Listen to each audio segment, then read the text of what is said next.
The wait is over, ladies and gentlemen. Welcome to the Raw feed.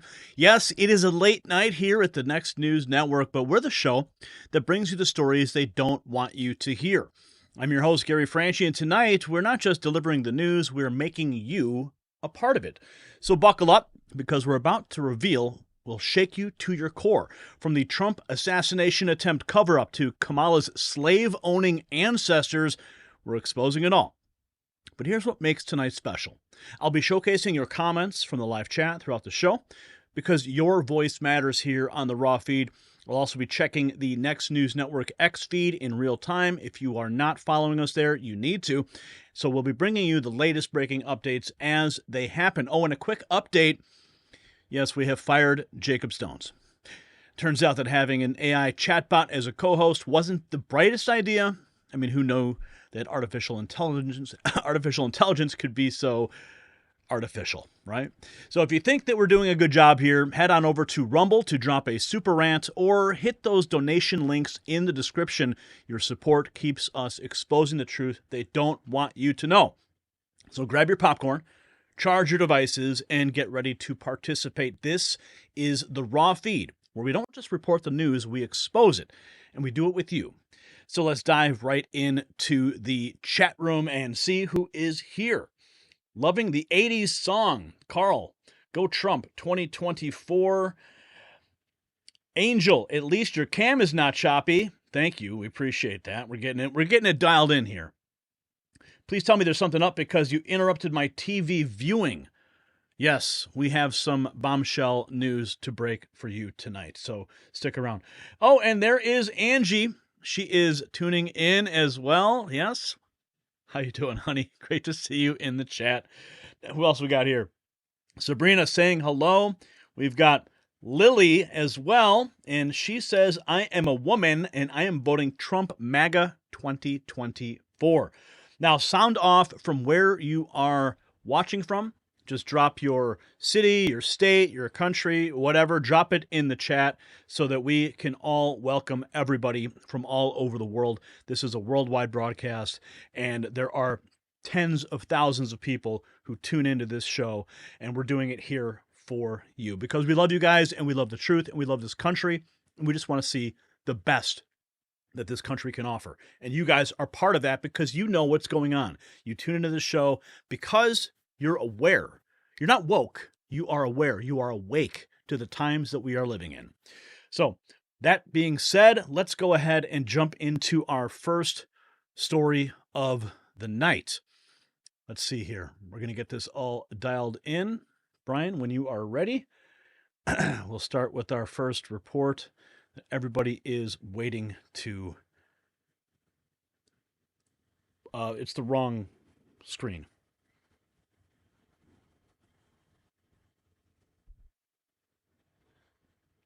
Okay, here we go.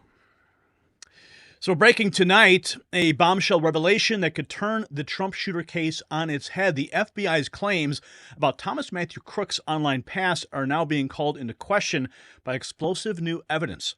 What really motivated this attack? What was the shooter's true identity? Why was it hidden from the public? And why are the feds pushing a narrative that doesn't add up? Tonight we'll expose the shocking truth they don't want you to see. You won't believe what comes next in our final thought. Now, as we dive into this shocking story, it's clear the truth can be as valuable as gold. Speaking of gold, have you noticed its skyrocketing price?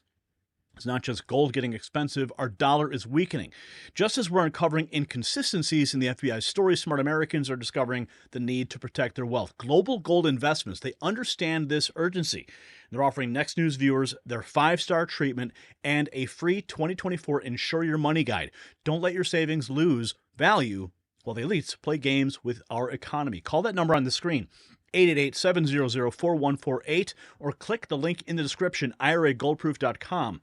All right, you want to secure your financial future today. So as we dive into the shocking story here, it's clear the truth can be as valuable as gold. Of course, we've been talking about gold here. They are our sponsor here, but we do want you to make sure you have the information that you need. Now, here's where it gets interesting. The FBI is claiming that the Trump shooter, Thomas Matthew Crooks, had a social media account years ago that posted what they call anti-immigrant and anti-Semitic content. But folks, this doesn't add up. We've got exclusive information that paints a very different picture. Andrew Torba, the CEO of Gab, has come forward with explosive new evidence that directly contradicts the FBI's narrative. Now take a look at this tweet right here from Elon Musk, highlighting the importance of the story. Now, Torba received an emergency disclosure request from the FBI last week concerning a Gab account that they believe belonged to Crooks. Now pay attention, because this is where it gets interesting. The account in question, the username was Epic Microwave, and tells a completely different story about Crooks' political leanings.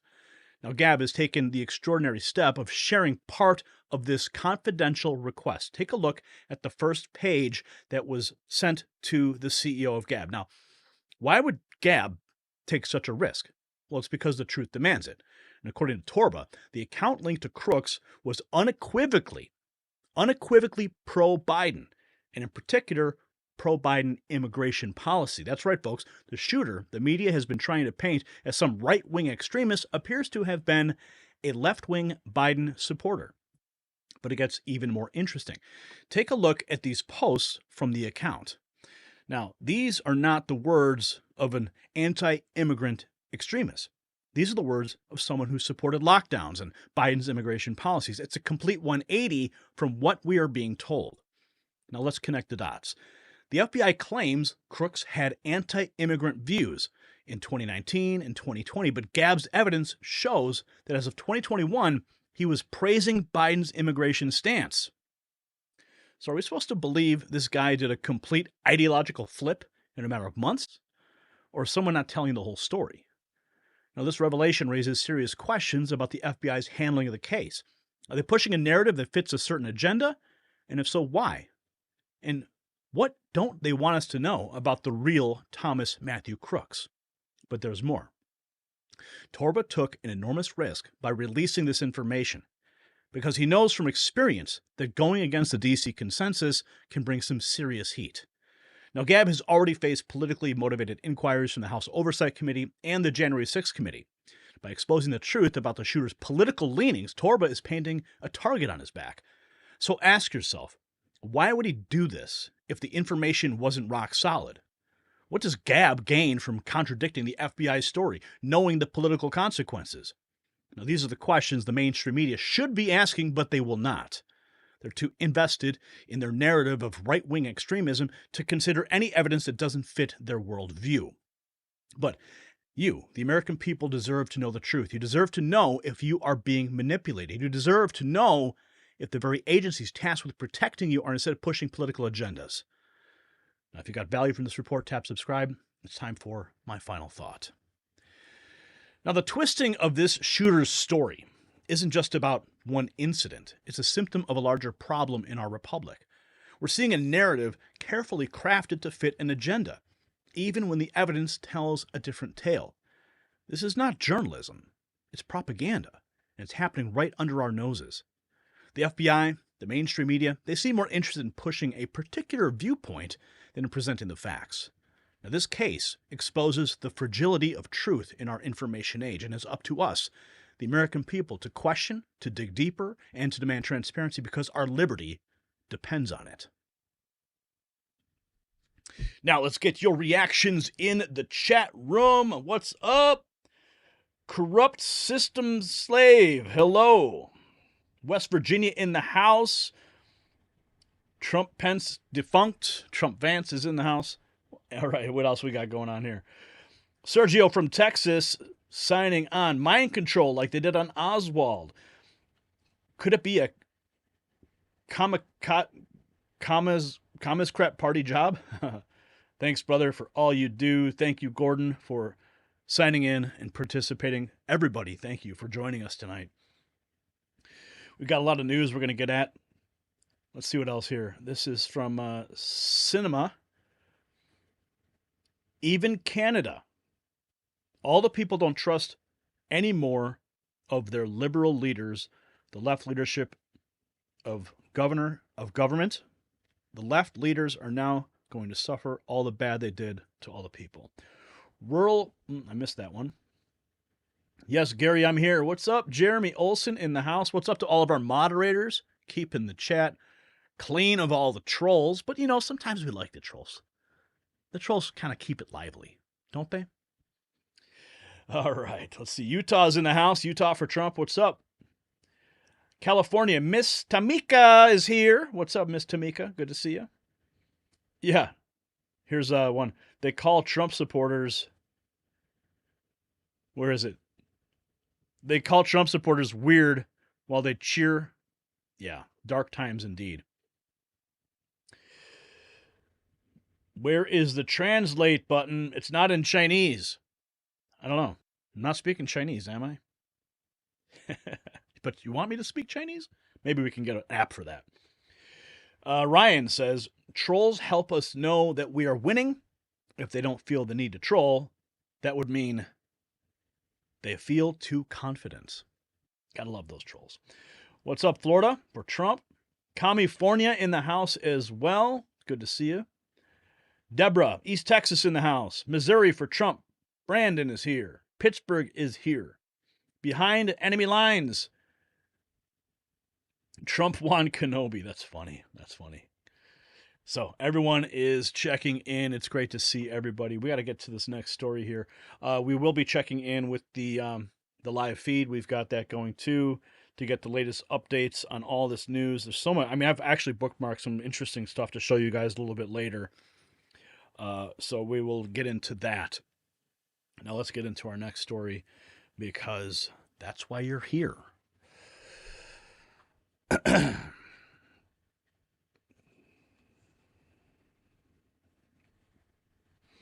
Okay, let's go.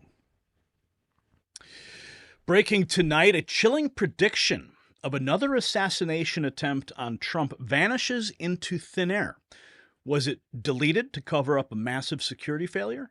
Meanwhile, the FBI's own deputy director drops a bombshell, exposing his boss's lies about the Butler shooting. But that is just a tip of the iceberg. Stay tuned for the full story and a final thought that will make you question everything you thought you knew about your safety in America.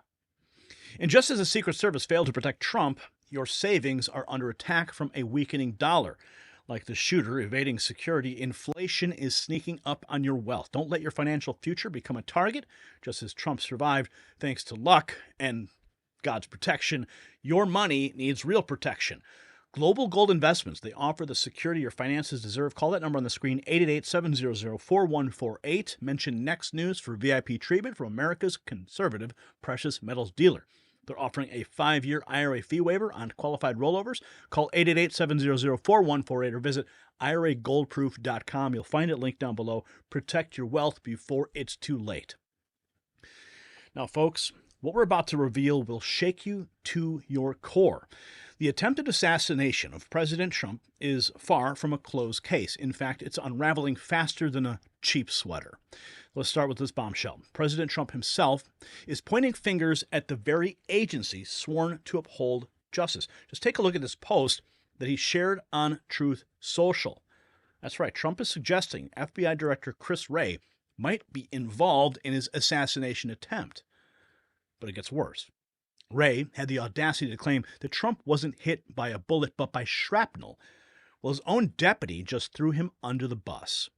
Let's take a look. Here's the FBI Deputy Director, Paul Abate, setting the record straight.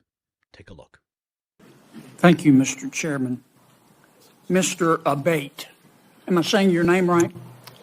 Yes, Senator. Thank you. You are the Deputy Director of the FBI, is that correct? Yes, Senator. Is there any doubt in your mind or in the collective mind of the FBI that President Trump was shot in the ear by a bullet fired by the assassin crooks?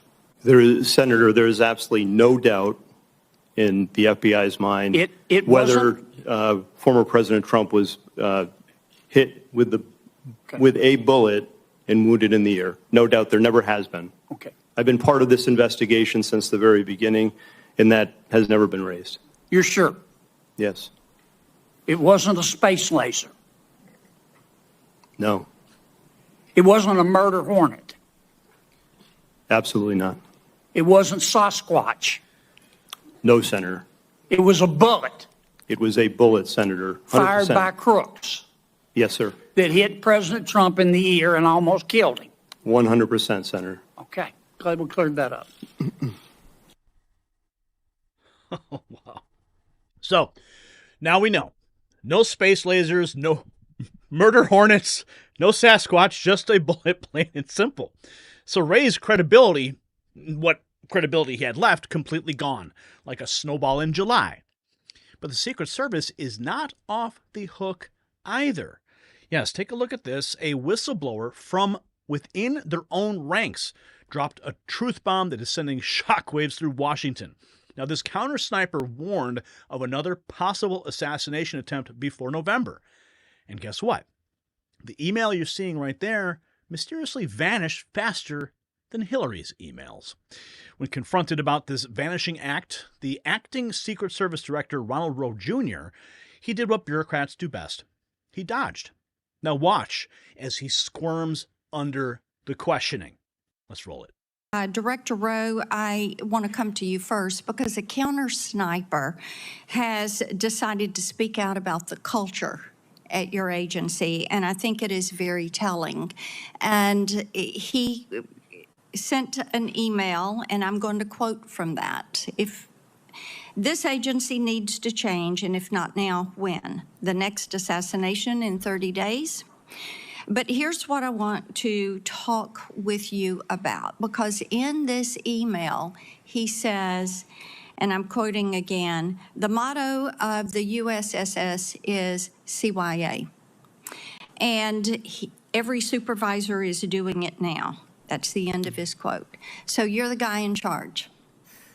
And you're one of those supervisors. You've been a career guy there at the Secret Service. The public has lost trust in the ability to execute the mission, to protect. And I want to know how you feel about the fact that employees in your agency are worried about covering their behind and not worried about protecting a former president. Thank you, Senator. So I am hurt by that email, but not in the way you think I'm saying it. I'm hurt because my people are hurting right now. We need them. Then why did somebody delete the email? I'll get back to you on that, Senator. The agency deleted the email. But may I address your question? Yes, please. And I will get back to you as to whether the email was deleted or not. My agency is hurting. Emotions are raw. I actually want to hear more from that UD officer, that technician. In his email, he referenced that he had spent time serving our nation as a United States Marine, that he is a 20-year professional of the Secret Service. I am committed to being a change agent, meaning I am committed to reviewing some of these things.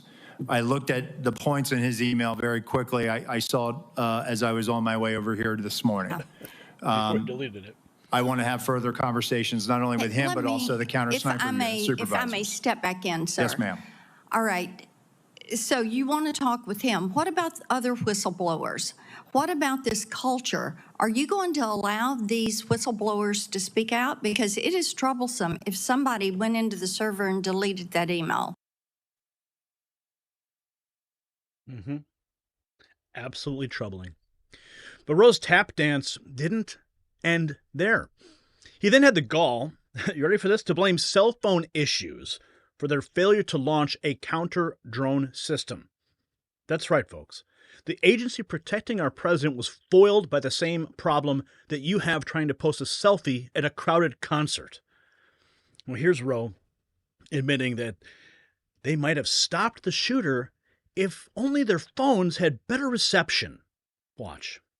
Public documents that show Secret Service deployed a counter unmanned aerial system operator on July the 13th. According to the Secret Service, the drone system was supposed to be operational at 3 p.m. that day.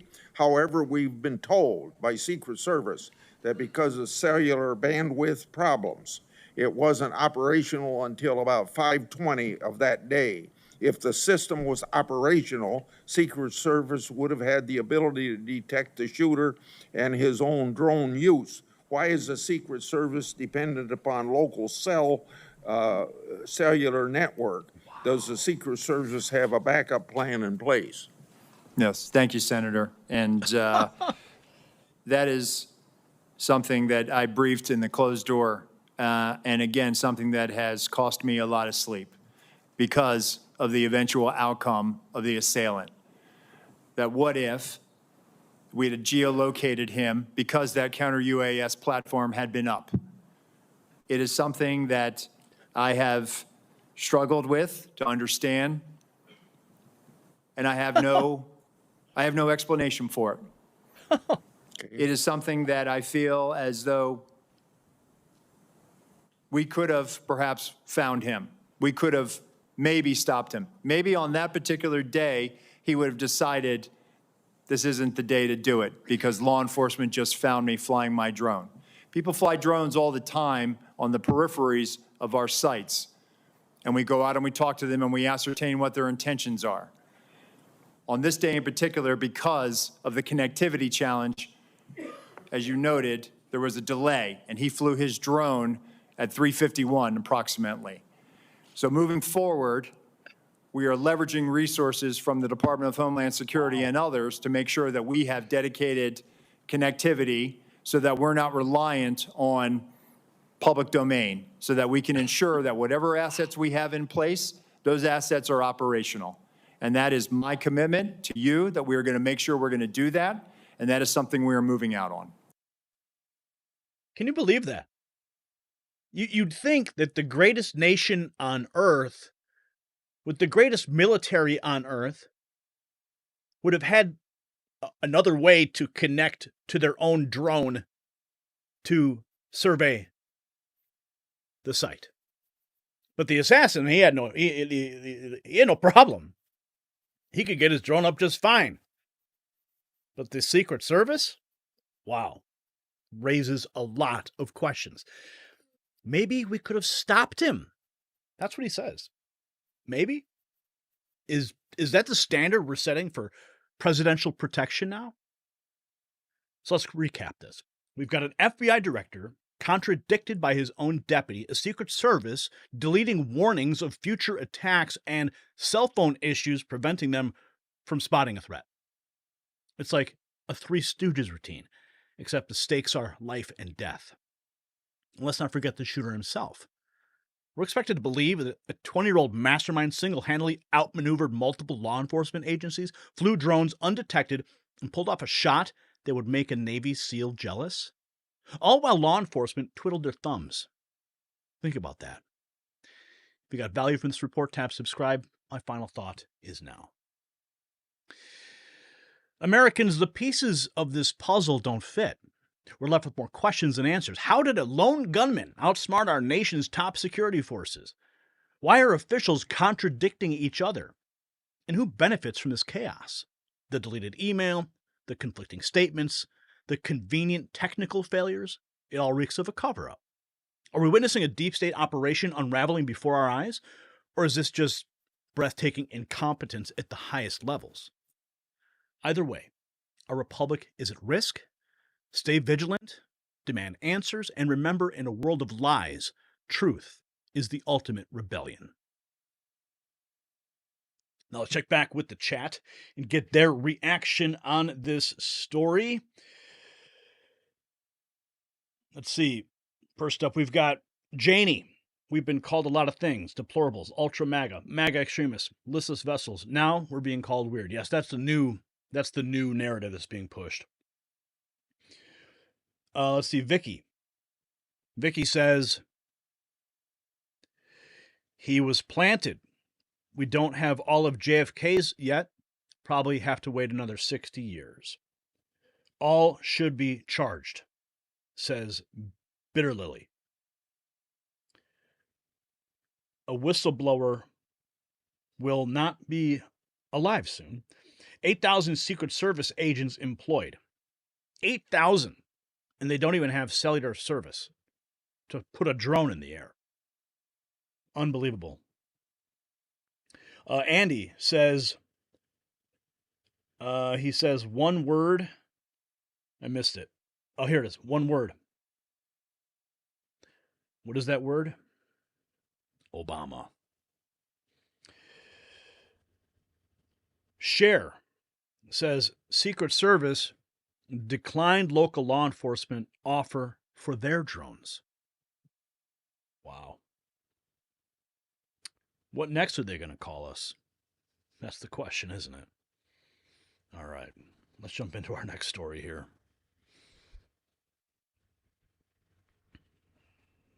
Okay.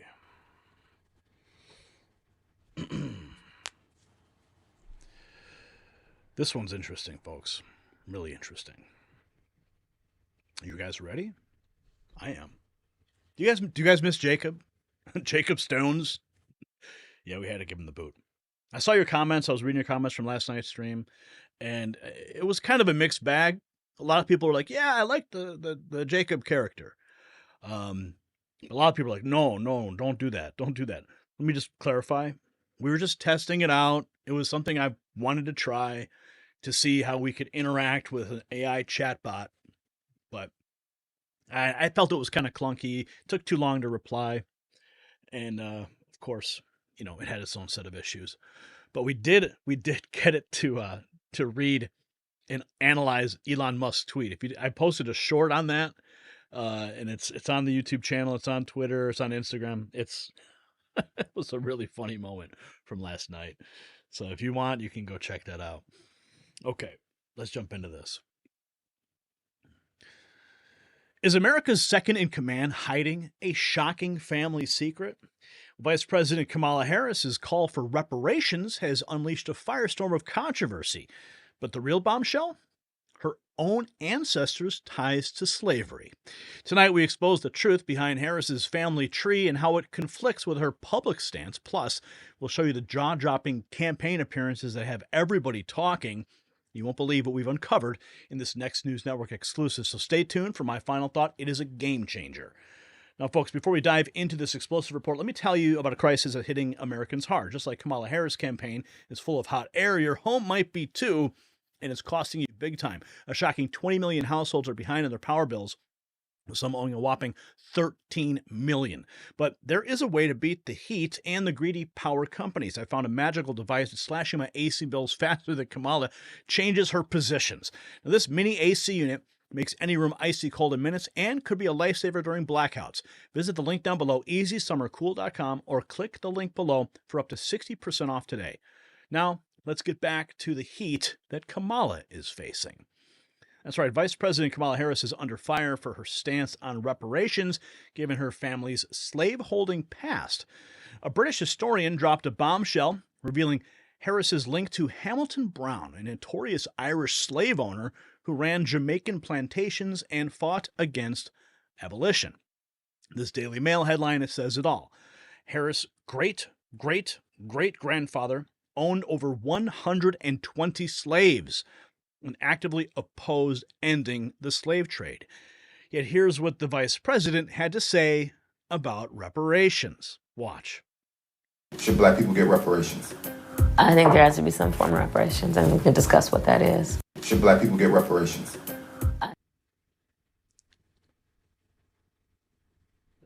Now, if you watch it again, watch her eyes dart to the bottom. Right at the end of the clip, watch.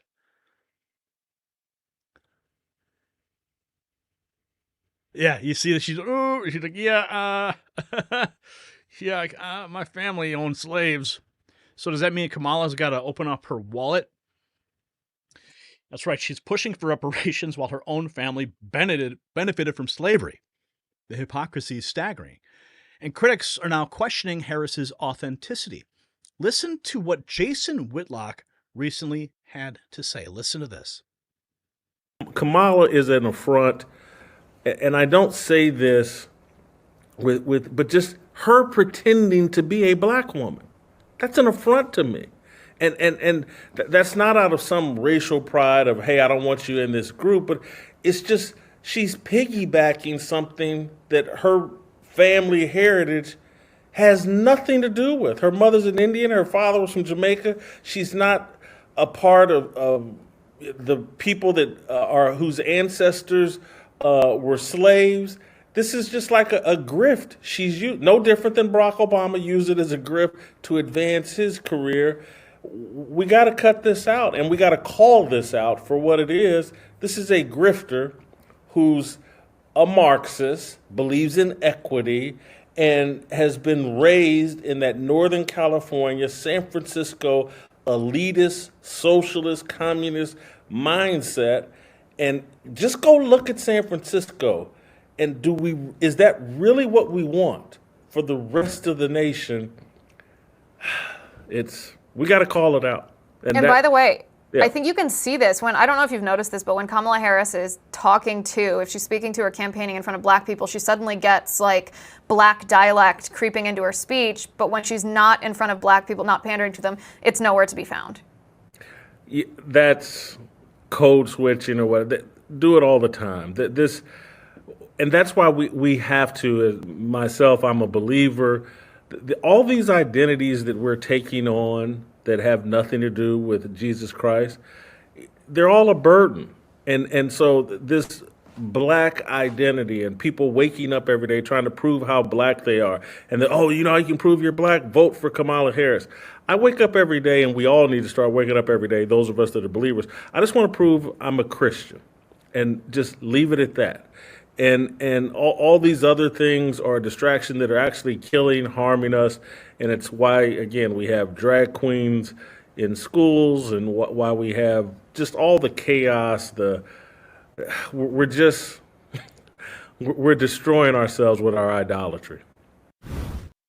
Yep.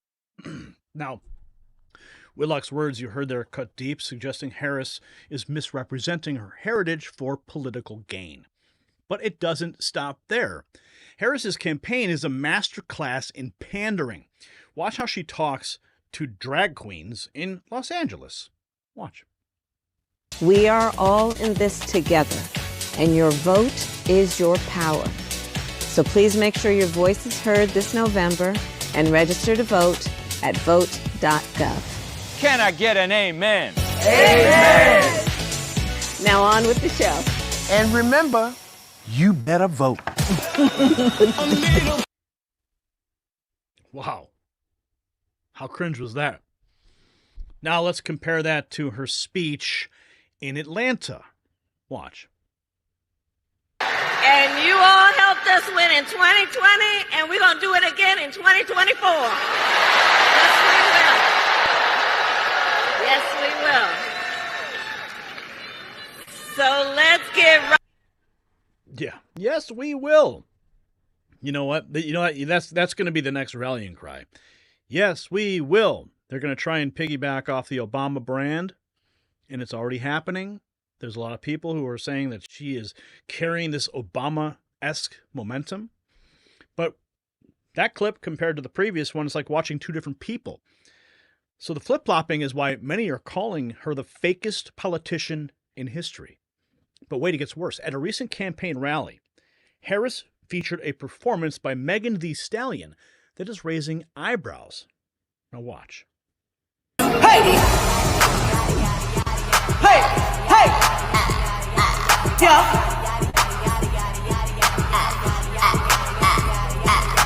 Body crazy, curvy waist. Yeah. Body crazy, curvy waist. Cut it. You can leave it on frame here for a minute. Now, the lyrics to that song, they're too explicit for me to repeat here. Okay? Now, from what I understand, she presented a censored version of this song. But nonetheless, like, you see all those people in the yellow behind her? Those are all union people. They have to be there.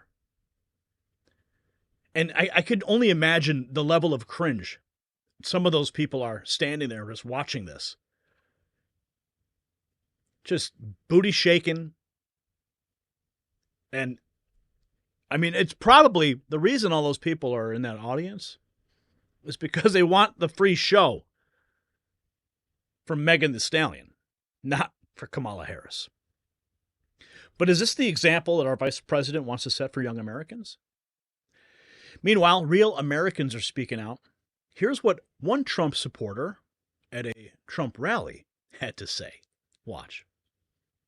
You want to know why I'm here to support President Trump? Because they done did black men like this for decades. Make up charges and put them, so I know Trump is innocent. I support Trump against this corrupt, two-tiered justice system. That's why I'm here to show my support as a black man for Trump. And I'm wearing my shirt, Niggas for Trump 2024, and I mean that. You want? So, this man's passion shows the growing frustration with Harris's inconsistent messaging and actions. Now, critics argue that Harris's approach perpetuates dependency on government, keeping communities voting Democrat. But what does democracy really mean to politicians like Harris? Well, what you're about to see breaks it down. Watch. When you're a Democrat, what does democracy really mean? Democracy. Democracy. Democracy. Our democracy. Our democracy. When you're a Democrat, democracy means conspiring in a years-long cover-up to hide the fact that your election candidate and sitting president is cognitively compromised and mentally unfit, rigging your own primary for one candidate by blocking alternatives, then disenfranchising your own voters by executing a coup to remove him once the cover-up is exposed and you're behind in the polls.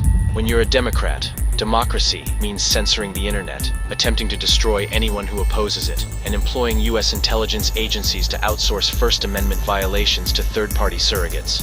When you're a Democrat, democracy means attempting to remove your political opponent's name from the ballot, opposing all election security measures, making it harder to prosecute voter fraud, and killing legislation that would strengthen laws against non-citizens voting in national elections. When you're a Democrat, democracy means waging an unprecedented lawfare campaign against your political opponent, trying to imprison him, jailing as many of his supporters as possible, and demonizing him with so much harmful rhetoric that it leads to an assassination attempt. When you're a Democrat, democracy really means Democrat power. Wow. Western Lensman put that together. Amazing video. So it's clear that Harris's version of democracy might not align with what many Americans actually believe. So if you got value from this report, tap subscribe. It's time for my final thought. Now, folks, the hypocrisy we've uncovered here is staggering. Kamala Harris, descendant of slave owners, now champions reparations. She panders to different groups, flip-flopping her message faster than a fish out of water. Her campaign promotes explicit content while claiming to uphold values. This is not leadership. It is political theater at its worst. And Harris's actions don't just undermine her credibility, they mock the very people she claims to represent.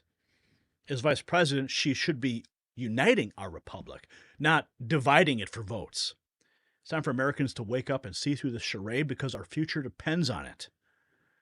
Now, let's check in with the chat room and see how you guys are doing. Okay. Let's see here. I am 100% patriot. Nobody's held accountable anymore. Well, Newsom, let's see, Newsom panders, so they're a match made in hell. Ooh, the eerie fairy tales chimed in. I wish more people would wake up. Well, Audrey, that's what we're trying to do here with every report, every live stream. And when you guys share the stream, when you like the stream, when you comment on the stream, and the videos that we upload independently, that helps us break through the algorithm. I say this a lot, but it's very important that I reiterate this fact, is that the more engagement that a video receives, it tells the algorithm that people are liking it, the more engagement just boosts its visibility in the algorithm.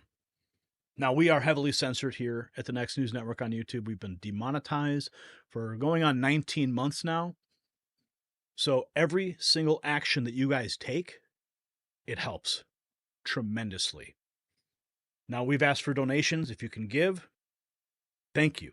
If you can't, there are ways that you can take action that doesn't cost you anything. You can pray, you can share, you can comment. And one of the things I really like the most, I think this is probably one of the best methods to take action, and that is when you take the link to a video and you share it through a text message. That is one of the most effective means of communicating. You create a text message thread or a text message forward campaign, and you say, hey, check out this video and forward it to 10 people. And it will help just blow up the views on a video. Other ways you can do it if you're part of Facebook groups. Now, I actually learned this because we had a video that went viral during the, I think it was the 2020 campaign. And the video went viral, and Media Matters and everybody came out and started to attack us because we were reporting on what Rudy Giuliani had tweeted. And it was really dramatic about Pennsylvania, I believe. And what these morons did when they were attacking me for reporting on the story, but inadvertently they explained to me how the video went viral, because I didn't know. I didn't really know. I'm like, wow, this really went viral. And they said the majority of the views came from Facebook groups. So if you are in a Facebook group, hit 1 in the chat so that we can see if you're in a Facebook group. If you want to reveal the name of the Facebook group, that's up to you. But those are some of the most effective means of sharing content to make it go viral. Text message and a Facebook group. Okay? Keep that in mind as we go into November, because it's going to be here faster than you can imagine, and we have to make sure that these videos are seen. The algorithm is working overtime, and we have to use every single method in our toolkit to get these videos in front of the American people. Text message, Facebook groups, email, that's another great way. So keep those methods in mind when you're sharing videos. Okay, let's jump into our next story. Oh, this is good. So, Brian, what we're going to do, because the clip is about 14 minutes long, I don't want to really play the whole clip. But I think we could play, I think probably maybe the first 2 minutes of it, because O'Keefe normally, what? Okay, I'll just give you a cue to cut it. Okay, so this actually just broke today, so this is a big story. Oh, and then after this judge, okay, so another thing that we can bring up later when we're out of our primary reporting, this Judge Joe Brown video that just dropped. Now, Brian, I sent it to you in Discord. It's 2 messages up. I'm not sure how you want to bring that in if we can, but like the first couple minutes of this is absolutely destructive of Kamala Harris. I mean, it really paints a picture of who Kamala Harris is. And in fact, I should have brought it up in our report on her, but we'll do it. You guys watching live, we'll get to see it exclusively here. The Kamala Harris Judge Joe Brown video, we'll play that after we get these reports done. I mean, I don't think that I have Yes, the one I sent you in Discord is the one that I want you to play later in the show. Okay. All right. Let's do the O'Keefe story. Let's go. Tonight, the O'Keefe Media Group dropping a political bombshell that's rocking Washington to its core. James O'Keefe's undercover team infiltrated the DNC, capturing explosive admissions about Kamala Harris that the Democrats never wanted you to hear. But that's just the beginning. We've also got Joe Rogan weighing in on the media's sudden love affair with the VP. So stay tuned for our final thought that'll have you questioning everything you thought you knew about the 2024 race because O'Keefe's expose changes everything. Now, folks, before we dive deeper into this political powder keg, let me tell you about a device that's causing as much buzz as our story tonight. Just like the DNC is trying to conserve Kamala's political capital, this gadget right here, it actually will help you conserve energy. Because energy prices are skyrocketing faster than Kamala's approval ratings, this little wonder plugs right into your wall and starts slashing your power bills. It's like having a secret weapon against the greedy utility companies. Don't let your hard-earned money vanish like the Democrats' 2024 hopes. Head to don'twastepower.com now for a 60-day risk-free trial and 65% off. That's don'twastepower.com. Order now before they are gone. Now, in a stunning revelation brought to you by the O'Keefe Media Group, the Democrat National Committee's carefully crafted image of Kamala Harris is crumbling before our eyes. James O'Keefe, known for his hard-hitting undercover journalism, he's once again pulled back the curtain on the political elite, exposing the truth they desperately want to hide. Now, O'Keefe's team infiltrated a DNC staffer, and they captured damning footage of Joyce DeSere, a high-ranking compliance manager. Now, his candid admissions about the vice president are nothing short of explosive. Now, let's take a look at some of this undercover footage now. I like Kamala Harris, but I don't think she'd win this year. Meet Joyce DeSere, he, him, the compliance manager to the DNC. What's your official title? Compliance manager. My specific job, like the end-all be-all of my job, is reporting to the government how much the DNC raised and where it spent its money. Saying that she doesn't have any accomplishments to speak of. She's weirdly unpopular. She doesn't have any accomplishments to speak of because she's vice president. Joyce DeSere revealed how the DNC gains donations and what tactics they use, including just telling donors what they want them to hear. When I was doing finance, like fundraising, we just call it finance and politics, you kind of tell a donor what they want to hear. Which is what? Whatever they want to hear. DeSere admits to the OMG citizen journalist American Swiper, you kind of tell a donor just what they want to hear. You just put on a performance for them, a little show, right? You just put on a performance for them, a little show, right? So basically we're just feeding into their fantasy. Yeah. Which, you ever met a rich person? They want their fantasy to be, fed into. So we just take their money and we smile and nod our head, but we don't really take their opinions into our strategy. 100%. So some donors are holding back on writing the checks because they think that the campaign's not doing well. Why would they think that? I don't know, a lot of people think we should attack Trump more. We should attack Trump more. Yeah. Do you feel like our strategy has always been just take their money and tell them what they want to hear? Yeah, that's politics.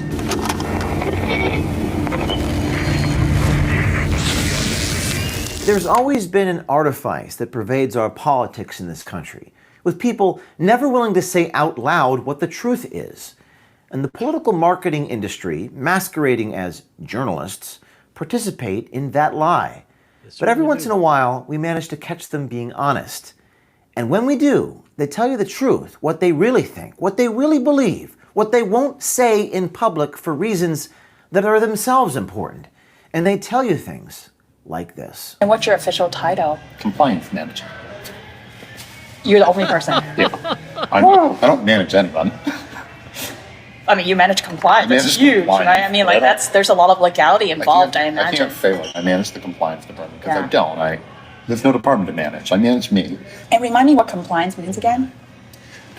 It's pretty much an accounting function. It's kind of like where accounting and legal meet. So you report? Yeah, my specific job, the end-all be-all of my job is reporting to the government how much the DNC raised and where it spent its money. And Joe Biden's campaign right now because they don't have anyone doing that for them. So you're doing it for both the DNC and the Biden campaign? Yeah. Meet Joyce DeSere, he, him, the compliance manager to the DNC. All right, so you heard it straight from the horse's mouth, folks. I don't think Kamala Harris would win this year. And he admits, adding that Harris doesn't have any accomplishments to speak of. This is coming from within the DNC itself, not some opposing political faction. But it gets worse. He goes on to reveal the DNC's shameful tactics with donors. And according to him, it's all smoke and mirrors. You just put on a performance for them, a little show. That's what he says, implying the DNC is feeding donors with fantasies of empty promises. And when O'Keefe attempted to get comments from Kristen Hetherington, the CFO of the DNC, she abruptly hung up the phone, of course, because the truth is just too much for them to handle. But the story doesn't end there. In an apparent attempt to intimidate and silence O'Keefe's team, the undercover journalist who recorded DeSears received a threatening postcard at her home, complete with racial undertones. This is how far they will go to keep the truth from you, America. Now let's shift gears to another voice that's calling out the sudden suspicious hype around Kamala Harris. I'm talking about Joe Rogan. He's never one to shy away from hard truths. He's questioning the media's abrupt about-face on the vice president. Let's take a look at what he had to say on his podcast. It all bothers me, the fragility of the human mind. You know, that so everybody forever was like, Kamala Harris is the worst vice president. She's the least popular vice president of all time. And then in a moment in time, all of a sudden she's our solution. She's our hero. Everybody's with her. All these social media posts about her. Try Googling a negative story on her. You won't find one. So, ta-da! Okay, you've got me started, Officer Harris. So, they've been doing this live for years. So, in 2019, our pal Tulsi absolutely nuked her in that second debate. And if you looked at charts at the time, she's kind of, Officer Harris is like doing okay. First debate, she comes out, Joe Biden, you're a racist. The Democrats were looking for an alternative to Bernie Sanders that wasn't Biden. She starts going up in the polls, right? Second debate comes out. Tulsi, being a good Hawaiian, knows how to roast the pig. Just completely slams her. Not only that, she has no counterpunch. She goes on Anderson Cooper and she's like, well, I'm a top-tier candidate, so of course people are going to take shots at me. That's her answer. She immediately starts going down in the polls. It's that day. You can see it on the chart I have on my Twitter. All the articles at the time that did an autopsy on Kamala Harris's failed campaign didn't mention Tulsi once. Yeah. It was BBC, LA Times, Reuters, New Yorker. A guy from the Washington Post just did a piece looking back on her campaign, didn't mention Tulsi either. Wild? They completely pretend it didn't happen. Well, it just shows you that what they're looking for is not what they say they're looking for. Yes. Because she is a strong woman. She is a person who served overseas twice. She in a medical unit, so she got to see people blown up by the war. She was a congresswoman for 8 years. Yeah. She is a person of color. She's everything you want. All those things you want. But and yeah, you don't want her. Because she's not for war. Yes. Well, she's also mission. just not willing to play ball. There's a game that's being played. And if you're like, hey, you're not supposed to fucking move the ball. Like, oh, look at this bitch over here. Like, get out of here. You're going to fuck up our game. It's not real democracy. It's controlled parties. Controlled parties. Rogan, he is like Ronald Reagan. Rogan hits the nail on the head. How did Harris go from being the worst VP of all time to a celebrated hero overnight? It's a question that demands answers, but Rogan doesn't stop there, pointing out the hypocrisy in the Democrat Party's treatment of candidates like Tulsi Gabbard. Despite ticking all the boxes the Democrats claim to value, strong woman of color, military service, congressional experience, Gabbard is snubbed because she doesn't toe the party line. Now, this orchestrated shift in Harris's public image reeks of desperation.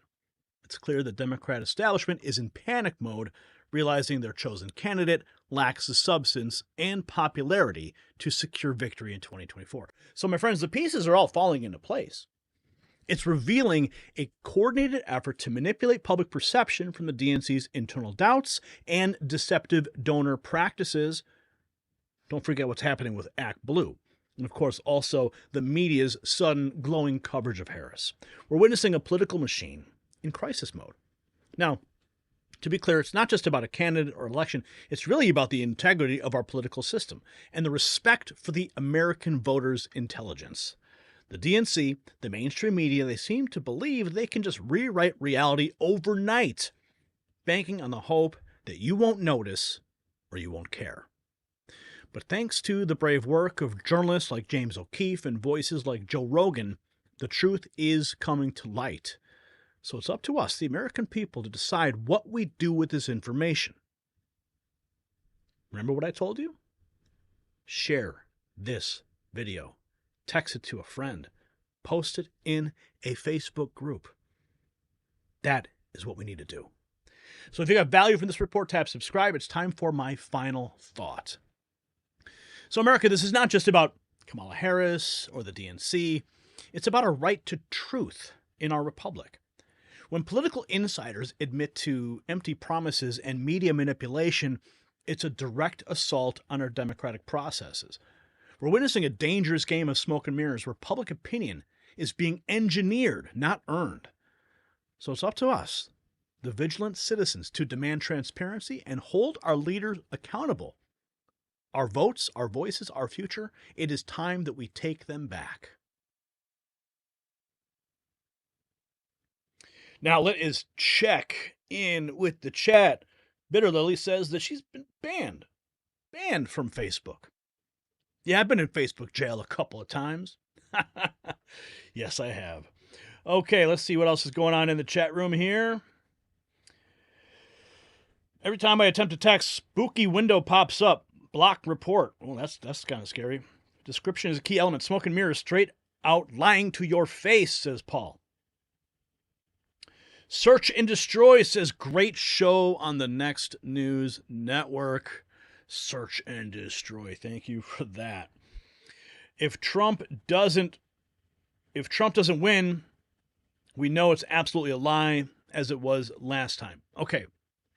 This is a point I've been driving home for I think since before Kamala got on the ticket. I mean, she's not been nominated yet, of course, but remember the polls, they're trying to show you the polls are neck and neck between her and Trump. They're manufacturing this perception that she has support. And you know what, Brian? Let's bring up my feed here, because this brings me to a point, and I know I want to get into the next report here, but I wanted to show this because I think it's important. This is really wild. This is the video. Let's see here. Okay, so interactive polls. This is an interesting poll. Maybe can you bring it up so people can see it bigger, Brian? I'll get to the polls in a second. That was 8 hours ago. Carrie Lake winning. Okay, Mary King. I don't want to play that yet. Okay, so this is. No, that's the twerking video. Okay. Now Ashley St. Clair. This is an interesting, because she is a. I mean, she's like a conservative commentator. But this is actually concerning what she posts here.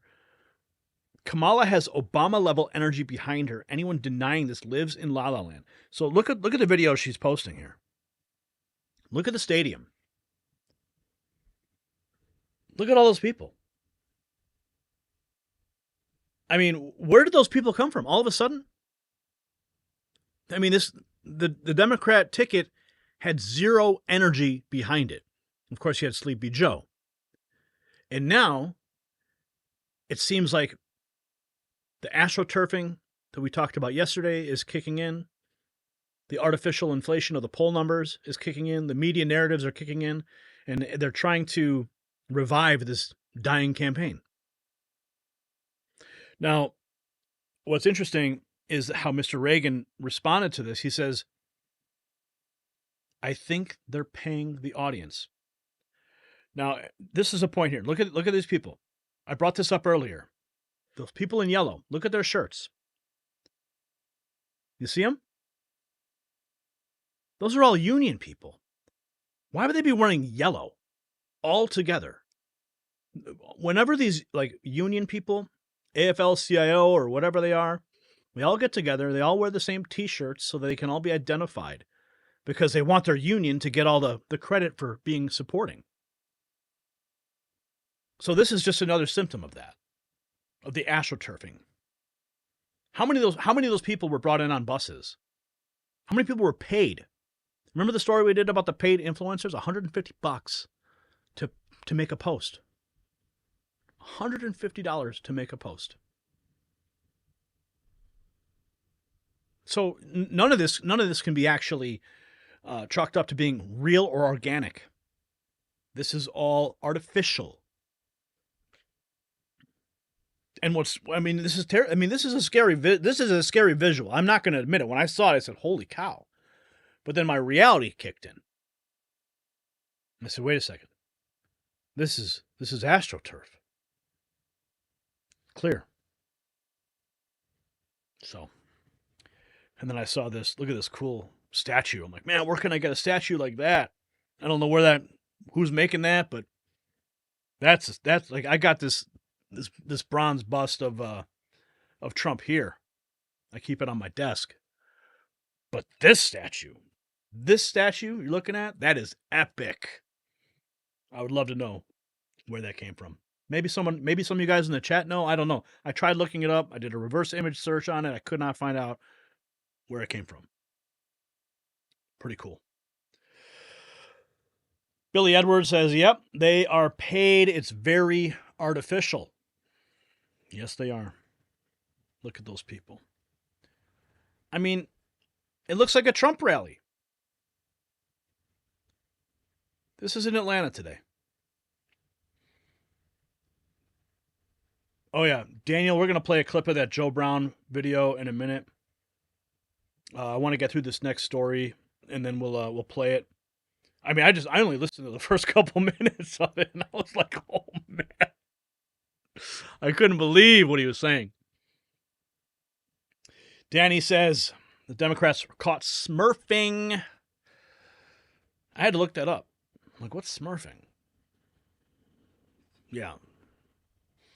It's when they separate all the funds and they spread it out. They take a big chunk of money, spread it out across a bunch of people. Atlanta is a given for them, says Lady. One guy donated 85 times in a day. Going back to this whole Act Blue scandal. Okay. Okay, Brian, let's get the next story going.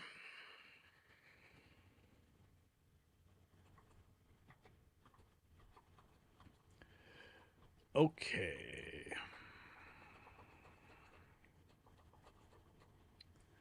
Okay, so this is the new campaign ad. Oh, this is good. This is good. All right, Brian, I'm ready when you are. You want to bring up the screen and we'll get started? Okay. This is Kamala's new campaign ad. Wait till you guys see this. Holy cow. Oh, it's like we're living in an alternative universe, my friends. So brace yourselves, folks. Vice President Kamala Harris just dropped a campaign ad. It's so outrageous, it'll have you questioning reality. So picture this: Harris, the same VP who's been missing in action on border security for years, now painting herself as some kind of immigration superhero. It's a plot twist so absurd, you might think you're watching a comedy sketch, but trust me, this is no joke. So stick around for our full breakdown. You will not believe what she's claiming now. In our final thought, it's a doozy you cannot miss. Now, folks, just like Kamala's border security claims, some things are too good to be true, but here's something that actually delivers. Car Vision X. Imagine having a personal eyewitness for every drive ready to back you up when the unexpected happens. That's Car Vision X, your guardian angel on the road. With 4K, Ultra HD, night vision, and 24/7 motion detection, it's like having a lie detector for the road. Don't let your driving record become a political spin zone. Visit carvisionx.com for free express shipping and summer bonuses. Drive with the confidence of a border hawk. Get Car Vision X today. Okay, folks, so yes, what you're about to witness is a political ad so outrageous it might just break the comedy meter. Vice President Kamala Harris, in a move that's about as believable as finding a snowman in the Sahara, has decided to rebrand herself as a tough on immigration border hawk. Yeah, you heard that right. Okay.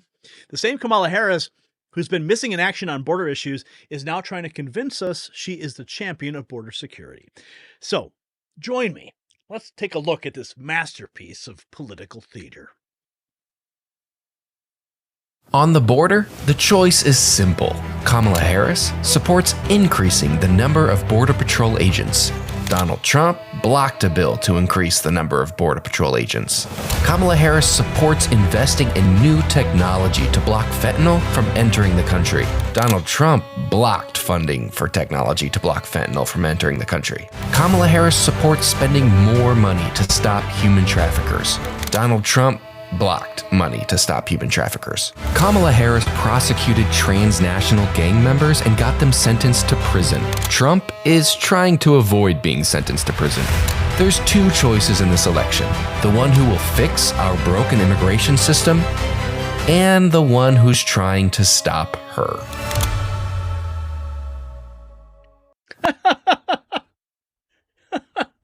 What? Did you see that? Okay. If you're still picking your jaw off the floor, don't worry, you're not alone. This ad is so detached from reality, it makes Alice's Wonderland look like a documentary. Harris claims she supports increasing the number of Border Patrol agents. Of course, that is very rich, coming from an administration that's been about a supporter of Border Patrol as a screen door on a submarine. She accuses Donald Trump of blocking a bill to increase Border Patrol numbers. It's like watching a magician try to pull a rabbit out of a hat, only to pull out a rubber chicken instead. So our newly minted border hawk says that she supports investing in new technology to block fentanyl from entering the country. Well, knock me over with a feather. Who would have thought after 3.5 years of a wide-open border, Harris would suddenly discover the wonders of technology? But hold on your hats, folks, because it gets better. She claims she supports spending more money to stop human traffickers. Now, I don't know about you, but I'm starting to sense a pattern here. More agents, more technology, more money. It's like watching a kid in a candy store with someone else's credit card. And then, because no political ad is complete without a cheap shot, Harris takes a swing at Trump, saying that she's prosecuted transnational gang members while Trump is trying to avoid prison. Yeah, talk about a plot twist. Now, let's take a step back and take a look at the bigger picture. For 3.5 years, the Biden-Harris administration has been treating our southern border like an all-you-can-enter buffet. They've been so absent on border security, milk cartons were considering putting their faces on the side, and now suddenly Harris wants us to believe she's tougher on the border than Fort Knox? Let's not forget, this is the same administration that on day one dismantled the policies that were actually working under the Trump administration. They spent more time undermining the Border Patrol than supporting them. They've treated our immigration laws like optional guidelines rather than, actual laws. But here's the kicker, folks. Harris' team clearly realized that open borders aren't exactly winning the popularity contest with American voters. So what do? They go for the political equivalent of a Hail Mary pass. They're hoping that if they say border security enough times, we'll all forget the past 3.5 years of chaos at the border. It's like watching a kid with chocolate all over their face insist they didn't touch the cookie jar. We can see the evidence, Kamala. We've been watching the border crisis unfold in real time.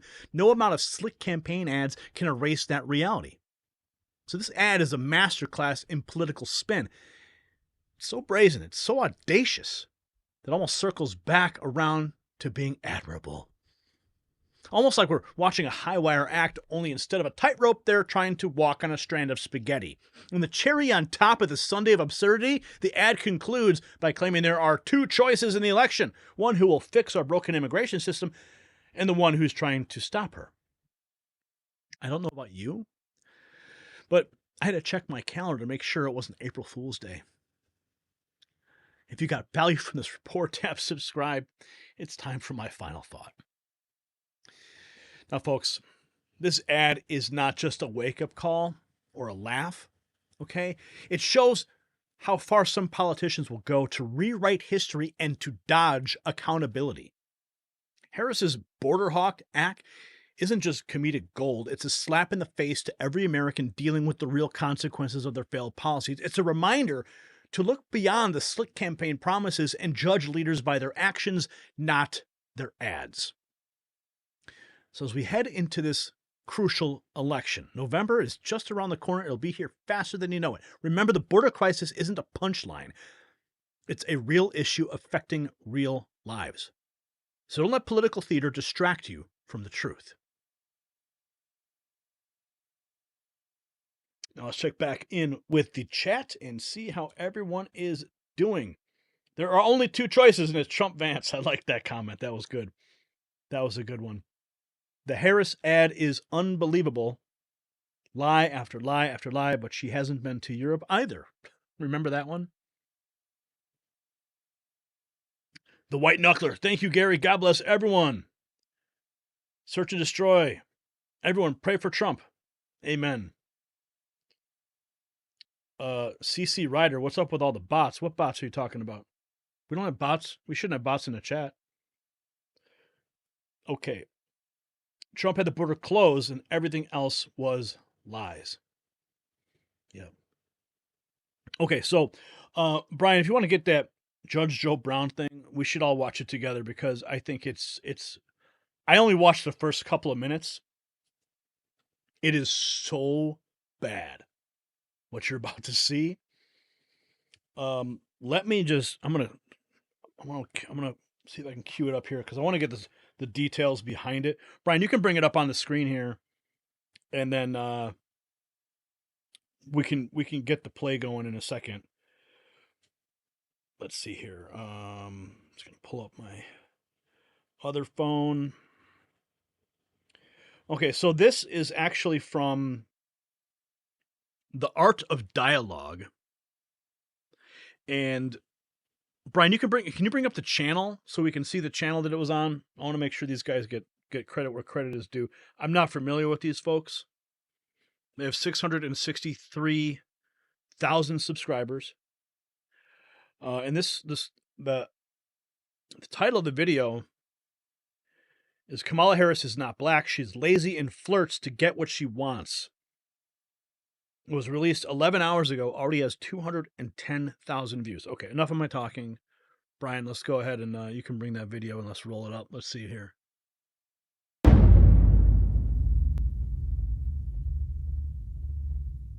But I gotta ask you about Kamala Harris. How you feel about her? She's a piece of shit. I was in California. She lacked professional competence, and she worked on it by hiking up her hemline when she needed influence rather than researching. I was out in California for 15 years doing my show when she was at her peak, and she had a reputation amongst the trial lawyers of being lazy. She just hike her skirt up and try to flirt, and she wasn't that good in the courtroom, if not pretty bad in the courtroom. So I'm not surprised at what she does. She's 60 years old, and I think listening to her word salad and the way she talks, I think she's got early onset dementia and also some problems with menopausal complications. That's that, you see, today is going to be tomorrow, so since it's going to be tomorrow, today we have tomorrow, which is why we are now. Like, what did you say? They have something in mind, but they cannot cognate getting all the way through it, which is why she's famous for this word salad garbage, and she doesn't make a bit of sense. I think since she's only 60, she's actually on a worse track than Biden was. Biden is 20-some years older than her, and he has been senile for a long time. Now, about 5 or 6 years ago, when did they start ramping up to do this? 2019. Okay, I was saying Biden has been a failure his whole adult career, a second-rate, third-string player. He's in the game, so he wants to make a name for himself. I considered him for years poor trailer park, urban trailer park trash. And he's a crook. He's a third stringer. Now, what I said he was going to do is he probably wants to claim fame for being the first person to see to it that a woman got to be president. And what I predicted, I'm slightly wrong on it, was that he was going to get in, try to get elected, and if he got one term, try to get elected for a second one. And then halfway through his term, when he had served 2 years, to retire or resign in her favor. So under the 22nd Amendment, what happens is she can serve for the final 2 years for somebody and then be elected twice more. So that woman would be able to serve 10 years, second only to Franklin Delano Roosevelt, who got elected to 4 terms before they put the amendment in place so you couldn't. Now, that said, I think, and my major at UCLA was political science. My analysis is they picked the weakest somebody they could as a figurehead, somebody who had some apparent minority status, which she does not. And what goes on is that you get her, everybody that is everybody would be afraid to go against her because of what she can pass herself off as. Wow. And then you get somebody that's easy to control because she's lazy, because she is becoming incoherent, and because she's always tried to do the casting couch to get where she wants. Oh. Now, the problem is that'll get somebody to a certain level quickly. But you can't get past that level if you don't have competence and talent. So my thing about it is if I'm crude about it, in this city years ago, I used to represent a whole bunch of pimps and hoes, and I know a hoe when I see one. And I say this, I don't care, women, you do what you want to do if you want to have recreational sex, but when you do the casting couch or anything else for professional purposes to get paid or advance, you a hoe. And she's old hoe. And the problem is what is she supposed to do? Somebody, one of her sycophant slaves comes up and unwraps her in a carpet naked at Putin's feet, and he says, oh, yeah. Brian, cut it. Okay. Oh, man. That was absolutely brutal. And that was actually, someone had texted that to me right before we went live, and I thought that it was, here's some inside info. Because I told Chris Coles, I told Mr. Reagan I wanted him, because he was preoccupied yesterday. He was supposed to be on the show yesterday. We were going to talk about his ad. And I just said, I threw it out there before we went live. I'm like, hey, maybe he'll be able to join us. I said, you want to join me later? And he says, I'm working on ad number 2. Wow. Well, let's just hope the sequel is as good as the original. I'll just leave a message.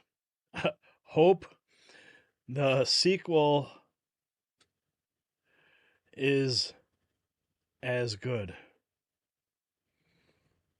But don't Last Jedi it.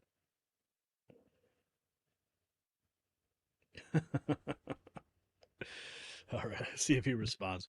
Anyway, so let's check on our actual X feed here and see what's going on, because I did have some other things that were bookmarked here. You guys may have heard of the white dudes for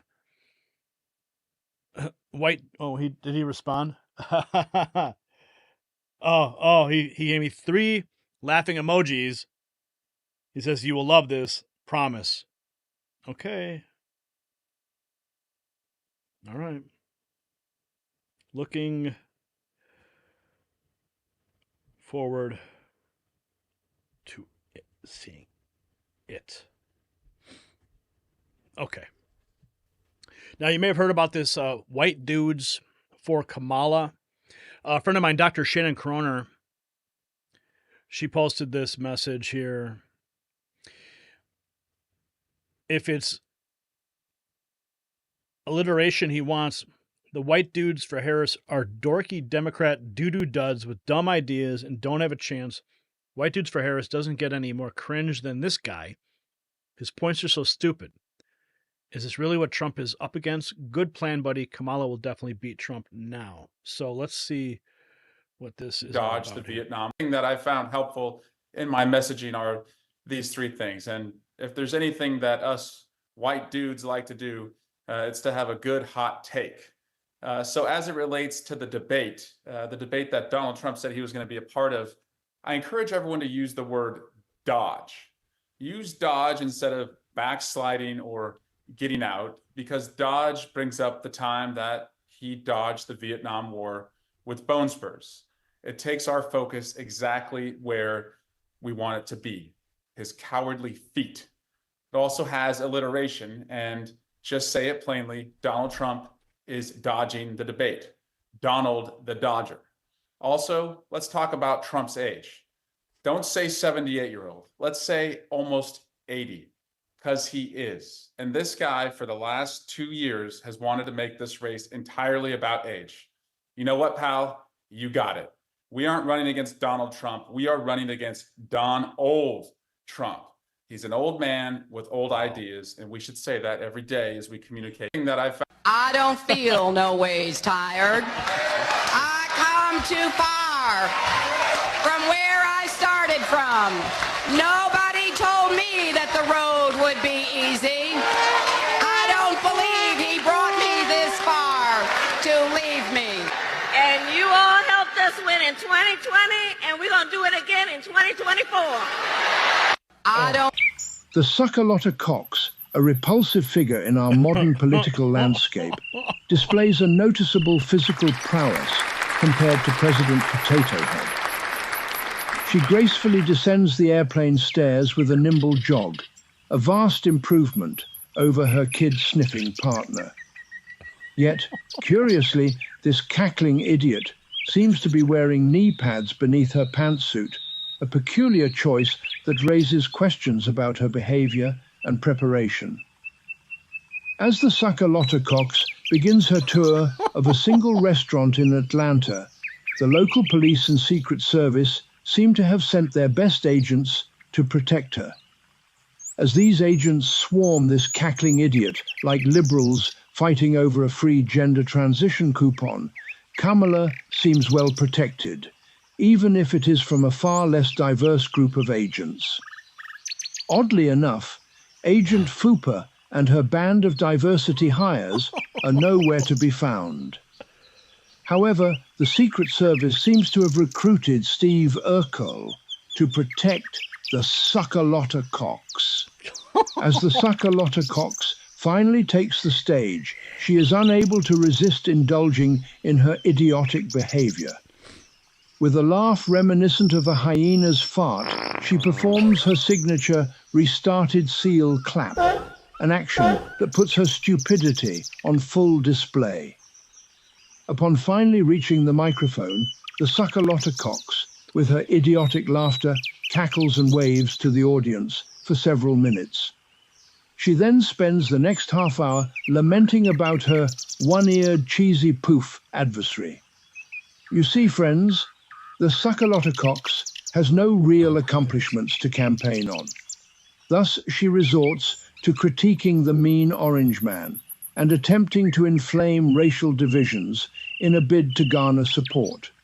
As the Suck-a-Lotta Cox yammers on, blaming all her and Joe's failures on the actions of Trump, even P. Diddy's acoustic grandson seems to lose interest. Bored by Camel Toe's stupid speech, he opts to play Monopoly Go on his Obama phone. I don't feel no way. Okay, that was funny. That was good. Oh my goodness. Wow. Oh, okay. So let's jump back into the feed here, see what we've got going on. Oh my goodness. Okay, let's take a look at this. This is I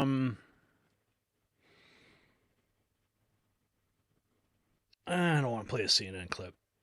This Babylon Bee clip is quite funny, to be honest with you, but I was listening to it before. I mean, I like Babylon Bee. I think they do really funny stuff. But some of the language I don't think would fly. Let's see. Let's see what Luke's saying here on this video. Luke Rukowski says, "Is it really this easy to pander to people, or are black people not okay with securing this?" our Donald Trump, on the other hand, has been talking a big game about securing our border. Oh boy. But he does not walk the walk. Oh! Or as my friend Quavo would say, he does not walk it like he talks it. Oh. Oh, really? Words. Wow. Talk about straight up pandering, man. Okay, this was actually funny. This is a clip I bookmarked for you guys. This is there's a show on Fox called Saturday Night with Jimmy Fallon, and they do skits. So let's take a look at this. GPS will introduce. Brian, you can bring up the full screen on this. Or there we go. Okay. Introducing the all-new Kia Kamala, the first car to go from 0 to nominee in 0 votes. I really love Venn diagrams. You know, the circles, right? 3 usually. The Kamala is affordable because it's made with cheap foreign labor that came here illegally. And say we're not paying them nearly enough. And while it looks small on the outside, the interior is as roomy as a big yellow school bus. Who doesn't love a yellow school bus? Right? And best of all, the state-of-the-art GPS will take you everywhere, except the southern border. This whole thing about the border, we've been to the border. We've been to the border. You haven't been to the border. And I haven't been to Europe. And I don't understand the point that you're making. The Kia Kamala. Critics agree it's not a smart car.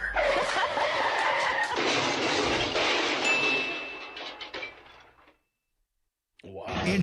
Introducing the all.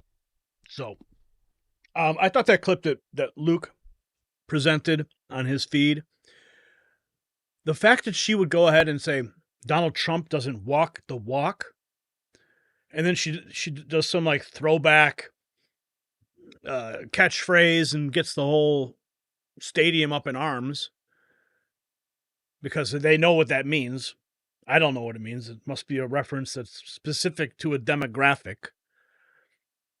But for the audacity for her to make that statement, I mean... Donald Trump, on the other hand, has been talking a big game about securing our border. But yeah, he has. Okay? You guys also blocked him at every turn when he tried to finish that wall. he does not walk the walk. Yes, he does. Or as my friend Quavo would say, he does not walk it like he talks it. Who's Quavo? Quavo doesn't walk it like he talk it. Look at how she's... I mean, this is the most pandering I've ever seen. Look at everyone just going crazy. Like, oh, she said something funny. She said something funny that I know about. Unreal. What's going on here? A lot of stuff going on in Israel right now. Oh, look at this. Okay, leading report. Since we're talking about this rally, attendees of Kamala Harris rally in Atlanta started leaving less than 15 minutes after the VP started talking. This is a leading report posting this from Savannah Hernandez with Turning Point Action. Let's jump into Savannah. She says, I can't get to the top of that tweet here. Maybe I can try this way. No, not going to work. Okay. She says, shortly after Kamala began her speech, attendees of her rally began to leave.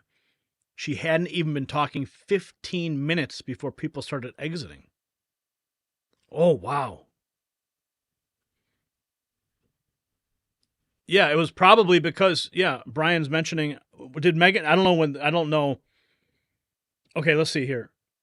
Okay, so Savannah goes on to state here, maybe pull up the full screen so people can read the tweet easier with me. She spoke for maybe 30 minutes, so it was a pretty short speech. She says, I was honestly surprised to see people leaving so quickly and started filming after seeing continuous streams of people leaving fairly quickly after seeing her. And the quartering brings up that they were only there for the free concert. That's exactly what I was going to say. They were only there for the free concert. And Savannah jumps in and she says, I mean, that's why I was there. LOL JK. Haley Smith, I called it earlier. They were there for the concert and Kamala only spoke for 20-ish minutes. I honestly thought she might have the rapper come sing after her to try and force everyone to say. I mean, that's what a smart person would do, but Kamala's not smart. Savannah chimes in that her speech was so short, that's why I was shocked people couldn't even make it through. They couldn't wait 20 minutes. Her speech was so short. Salty Cracker, love that guy. She should have had the rap concert closed for her. Yeah, exactly. Marjorie Taylor Greene, press conference, press room, press release, parody account. Great reporting. Wow, this is to be expected from phony Kamala. Legislation page. Kamala is a poster child for propaganda and communism. Kamala says Trump has backed out of the debates and refuses to participate. Again, that's a lie. We know that's a lie. Trump has not backed out. He's saying the Democrats are so in so much disarray that they won't commit to anything because they don't have a nominee. She's not even nominated yet. There's not even a VP pick yet. So let the dust settle. Let you guys figure it out. Let you complete your coup. And then we'll get that whole debate scheduled. And I'm quite sure Donald Trump is not afraid.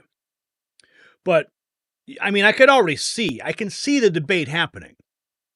She's going to be like talking down to him like, you're some misogynist and you're, just going to throw everything she can at him. Oh, it's going to be disgusting to watch this happen. But I know Donald Trump is going to mop the floor with her. Libercrat Media.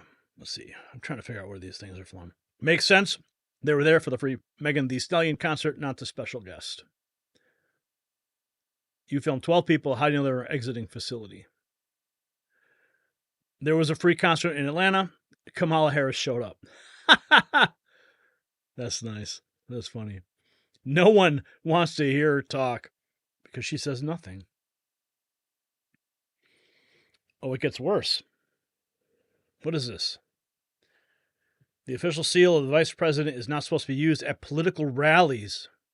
Ooh. It is intended for official government use only and should not be used for partisan political purposes. Using the seal in a political context could be seen as a violation of federal laws and regulations that govern the use of government insignia on symbols. I don't know. I mean, I understand that. I was at a Trump political private political event when he visited Milwaukee. I think it was 2019. I was there with Angie. I was there with my brothers, cousins, uncles. We had a big table, and I remember specifically at the end. It was a beautiful catered event. And I remember going up to the stage because I saw the presidential seal behind me. I saw it on the stage. And so what I immediately turned around to take a selfie with it. And the minute I turned around to take a selfie with it, somebody came from the back and grabbed it off of the podium, off the lectern. They probably were worried that I was going to come up and like steal it or something. I don't know. They were just reacting. And that's when I said, oh, I'm going to take a picture. And they grabbed it. So I've seen Trump use it in his political events. So, man, I don't know. I don't know about that. Okay, let's see. Let's check in a couple other messages going on here. Yes, a lot of crazy stuff happening in Israel right now. Hamas leader. What? Oh! Yeah. Roger Stone tweeting, who's weird? 22 minutes ago. Let's see what kind of reactions he's getting on this. Say weird again. This is the weird. Okay, this is the montage of everyone saying Weird or weird. weird? Weird. That is weird. Weird. Weird. Weird. Weird. They weird and weird. Yeah, they're weird. Weird. Weirdo. Is weird or weird? Weird. Weird. Weird. Weird. Weirdness. Weird. Weird. Say weird again. Say weird again. I dare you. I double dare you, motherfucker. Say weird one more goddamn time. Weird. Okay. Okay. 51 minutes ago, crowdsource the truth. I don't think this is what's happening here. They think that this person with Crook's father is actually Thomas Crooks. That is a female, and I believe that was Crook's sister. 8 minutes ago, Iranian commander is declaring be prepared for bloodshed. Wow. It's not showing any signs of slowing down there in the Middle East. Okay, Health Ranger is reporting 24 minutes ago. He interviewed a former government agent, Jeffrey Prather, today. He told me the U.S. government has Overwatch video footage of everything that went down during the shooting at the Trump campaign. He knows what he's talking about. Full interview posting on Wednesday. Oh, yeah. They have full satellite coverage of every square inch of the world. And they can play it back in real time whenever they want to. So don't think that they don't have some top-level NRO capacity to look down. Now, the NRO is the National Reconnaissance Office. I've actually been there. I've been there twice. I was there once for the retirement of a chief master sergeant, and I was also there for a Christmas party. It was the Washington, D.C. Christmas party. It's the biggest Christmas party in D.C., and it's hosted at the National Reconnaissance Office. The National Reconnaissance Office was just recently declassified in the early 2000s. It was a black budget, black operation going back to the 50s. And they just denied it even existed. But the National Reconnaissance Office, look it up. They're the ones that handle all the satellites and visuals and all that, everything there. And when I walked the halls, they had all the directors of the NRO going back to the 50s. This one huge long hallway. It was remarkable to see it. And I remember when I had to go through a security checkpoint. Angie and I went through a security checkpoint. And then we walk across this driveway into the main building, go up a couple flights of stairs, and I remember seeing it specifically as I walked up. There was like an old satellite that was sitting in a large foyer, and on like a soffit of sorts above the satellite, it said, "Silence is their only defense." The huge letters, "Silence is their only defense." Never forget that. And then when Angie and I got to the retirement party, it was all cold Domino's pizza and like cold chicken wings or whatever. And then all the folks who were in that party, they're all dressed in their fatigues, military fatigues, and they did a skit.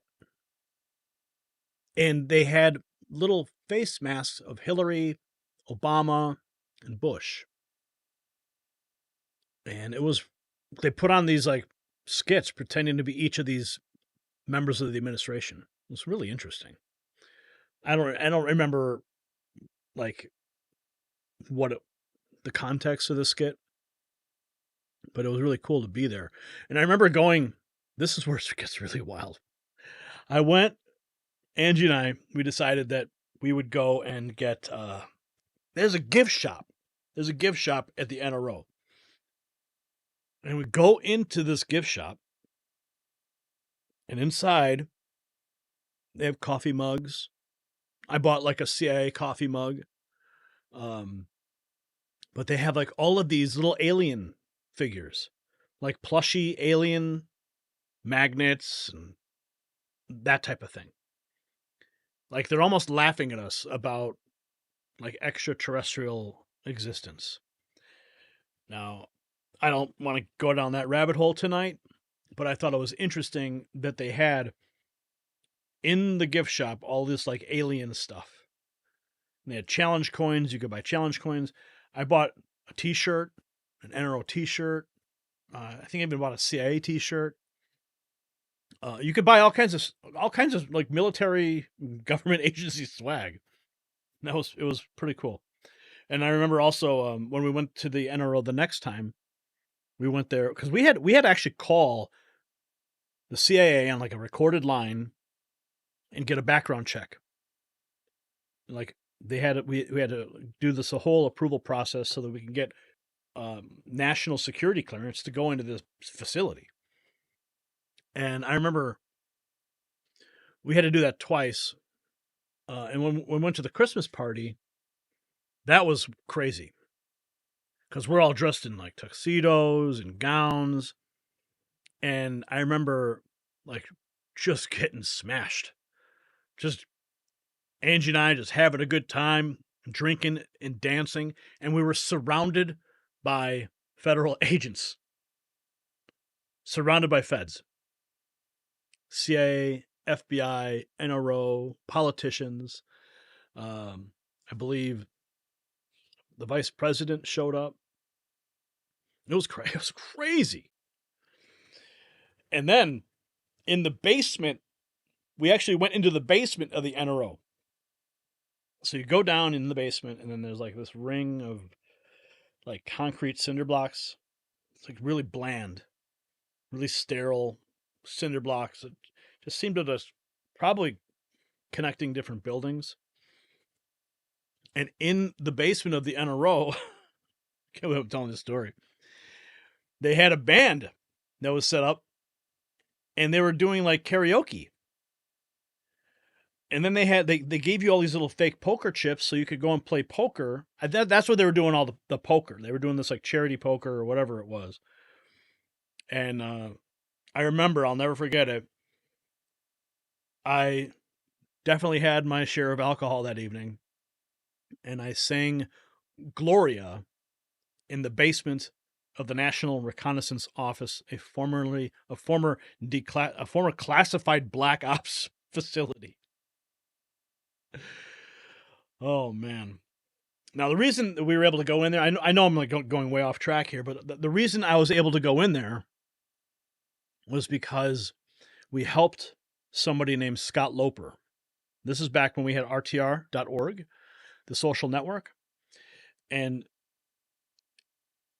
one of our members, or somebody, had posted an article about Scott Loper, and it got a lot of traction. A lot of people were sharing it. Scott Loper, basically, what his long story short is that he uncovered a drug running operation in Canada. Now, he was a former, I believe, was a former New Jersey police officer, and he had moved to Canada with his wife. And while he was there, he was living in this apartment building, and he uncovered some weird activity was going on next door. So being a police officer, he actually rigged up baby cameras, nursery cameras, and put it inside of the apartment next door. Turns out it was the Toronto, like the federal Toronto, like the big police in Canada. I guess the equivalent of our FBI, maybe. And or no, maybe it was the Ontario police. I forget the whole timeline of events and all the people involved, but because it was so long ago.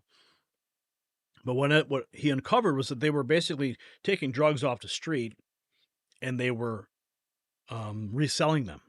They had a whole prostitution ring going. Like this is the law enforcement of Canada now doing this. Well, what ended up happening was they found his baby cameras in the room, and because it was next door, I mean, they were able to figure it out. It was him. So they came and they took his wife, they took his kid, they took him, and because he had all these tapes, all this incriminating evidence, they locked him in the basement of the Whitby jail. It's gone now. They destroyed it. You can look it up though. Look up the Whitby jail. They put him in the basement of the Whitby jail, and they tortured him. Now, he's an American citizen, and the Canadians are torturing an American citizen in like a 17th century prison. 18th century prison. Scott told me specifically, and I think if you look it up, I think the video might still be on YouTube. The Scott Loper story. I went to DC and I interviewed him in front of, on the mall. They took a steam radiator, yanked it off the wall, and sprayed him with steam until his skin would peel off. They put him in a metal coffin and covered him in cockroaches. I mean, it was like a metal thing you couldn't lay down. It was like a torture chamber, literally. And they left him in there for God knows how long. And eventually what happens is they took his wife, they took his kids. He didn't know where they went. And it took him years and years and years to ever find out what happened. Eventually, now see, this is the point. He had, with the United States, if a United States citizen is being held overseas, they have to notify the State Department. Well, they never notified the State Department. So he was being held illegally. Eventually, they actually dumped him off at the border in New York. After he gets dumped off at the border, they draw guns on him. And he was able to smuggle out papers to prove who he was. And they draw guns on him, and he's like, no, I'm an American citizen. And he had to go through all this stuff. Like it was like the van comes up, throws him out, and he tries to go to the guard shack. They draw on him. What are you doing here? He explains his story. Eventually, he explains his story. They let him go. He goes and visits with his mother, who hadn't seen him. And it was September 11th. It was like the year after 9/11. And he didn't even know 9/11 happened. He's watching the replay on CNN. Remember when they did that? They did a full day replay? Like it was just the same thing happening over again? And that's what he saw. And he thought they were attacking the Twin Towers again. He called his mother and he's like, Mom, look what happened. Look what they're doing in New York. We're under attack. And she's like, no, Scotty, that was a year ago. So that just shows you how isolated he was. Eventually what happens next is it gets even crazier. So the NRO connection comes in when Scott saw that post, and I'm like, prove who you are. Like you could be anybody. Believe me, I get a lot of people who contact me with bizarre stories. And in this case, Scott replied to me, and he sent me the paperwork. And I saw a signature on one of the pieces of paper, and it said NRO.gov. And I'm like, what the hell is this? I'm like, Scott, what is this? Who is this? What are you doing with the NRO? He's like, oh, that's my new wife. She works for the NRO. I'm like, oh, really? Now I'm kind of getting nervous. I'm like, why is this guy posting on my website? Now he's asking for help connected with a former black budget government agency. I was like, what is going on here? Why is this happening to me? And I'll tell you, it gets even crazier. He was trying to get justice. So what do? We set up a whole website so that we could bombard his congressman and the State Department. Because Dana Perino, you know who she is. She's on Fox now, but she used to be George Bush's press secretary. And there was an individual in the press corps at the time who actually asked Dana Perino about Scott Loper's case. So it actually went all the way up to the food chain. Hillary Clinton's involved.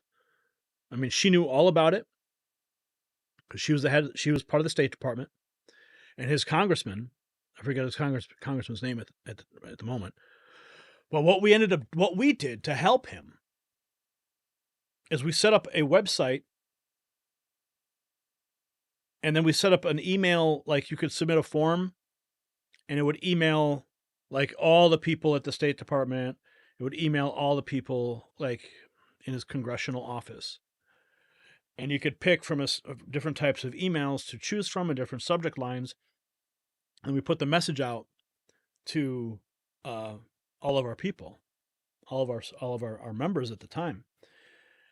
And from what I was told, someone at the Washington Post contacted Scotty and said that whatever we did, we actually melted down the servers at the State Department because so many emails were coming in, they couldn't, every time they would open up their computers to check their mail, it would just be flooded with email messages asking for support for Scott. And I was like, holy cow. So he gets media confirmation. Shortly thereafter, his congressman goes out on the Capitol steps and makes an official statement about it. So we are putting serious pressure. So as a show of thanks, Scotty said, hey, well, why don't you come out to this, the Master Sergeant's retiring, Chief Master Sergeant, just come on, we'll show you the NRO, and, and then they invite us to the Christmas party. All good stuff. But what's even crazier is as Scotty's case progressed, as luck would have it, Scotty had to prove himself before he was married again to this woman at the NRO. Before he was married to her, he had to, they were worried that who is this guy that you're courting? Because she's got top secret clearance. So Scotty's courting this woman, being followed around by black vans who were monitoring and vetting Scott. So eventually he's vetted out, and in order to prove his case, they hacked the Canadian computers because they said, well, we went to the computers and guess what? There was no record of you ever being in Canada. We don't believe you. We checked. There's no record of Scott Loper ever being in Canada. So what did they do? The NRO hacks the Canadian computers, gets the documentation, and proves that Scott was there. Proves his whole story. They get all the documentation. So now he's bringing this up into the state. Now now he's got the proof, and he's going to bring it in with a lawyer, and they're going to go after treaty violations with Canada. I mean, this is huge treaty violation. And this is I don't know why his lawyer would do something so stupid, but his lawyer decided, the day before he's going to go file this major case with the court system, he decides to go skydiving. Yeah. And would you know? His chute didn't open up. And the guy died. Yeah. You're dealing with this kind of case and you're going to take those kinds of chances? Well, after that happened, he gets a phone call, finds out where his kids are, gets offered a job, and life goes on. Last I checked, his wife was working in the administration. I think she was working in the. I mean, she was working in the Pentagon at the top level with the Joint Chiefs of Staff. And she was writing the daily briefings. I think she helped write the daily briefings for Trump. Yeah, so now you know. That's how I got into the National Reconnaissance Office to sing Gloria in the basement on Christmas. Okay, I thought you guys would like that story. All right, let's check in real quick here. Brian, did you like this? You've probably heard that story a million times, Brian. Okay, let's see here. How do we get this? Crazy story, Mr. Franchi, says Ryan. Yeah, it was really wild. It was a wild time. Okay, let's see. Is it lagging? I'm not sure. There's a lot of chats going through. Holy cow. Wow. Look at all these. I just see it just blasting through. Is it like on fast mode or something? I don't know. Like on one screen, I think it's like, you're 2 hours in, Franchi, shut up. Okay, Brian, why don't you bring up my feed here? That screen is just, it's going crazy on the feed. Oh, I see what you did. You put. Wait.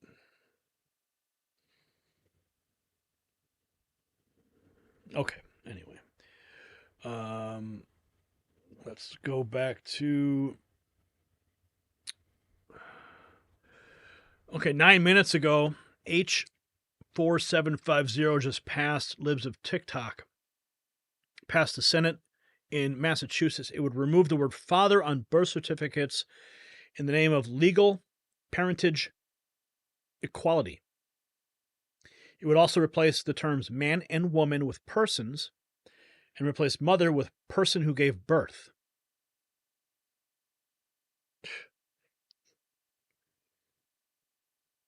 And it will now be finalized and head to the governor's desk of Massachusetts.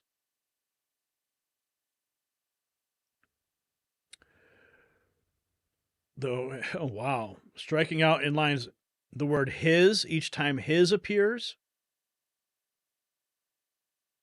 And inserting in its place an instance the following word there. Wow. Okay, look at this. Further, wow. Striking out the words man and woman and inserting in place the following word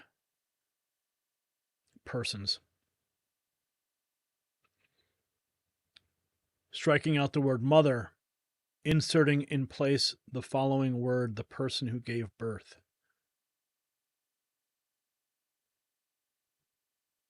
Here we are, folks. Massachusetts. Libs of TikTok 9 minutes ago.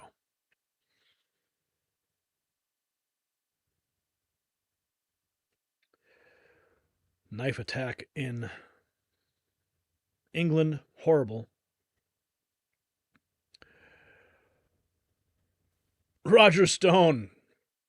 When Joy Reid insists there was no attack on Donald Trump and he faked the whole thing, well, that's just downright weird. That's the new word. That's the buzzword they're throwing out.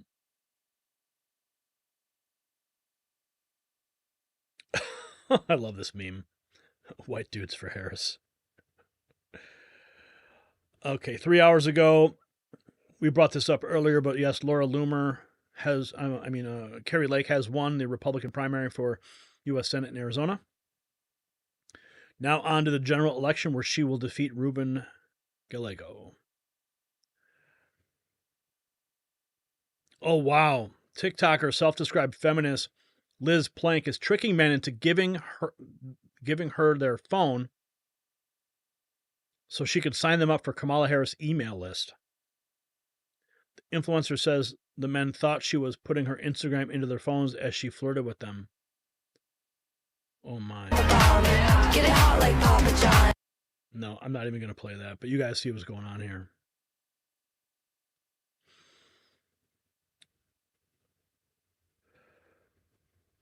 What? No.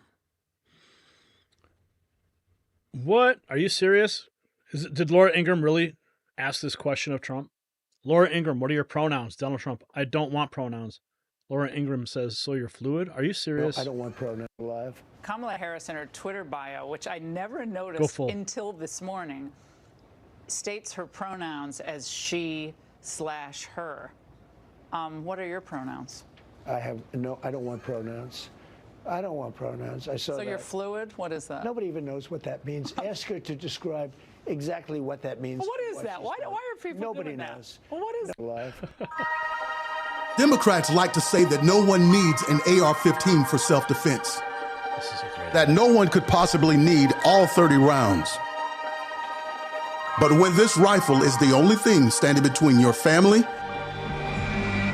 and a dozen angry Democrats in Klan hoods, you just might need that semi-automatic and all 30 rounds.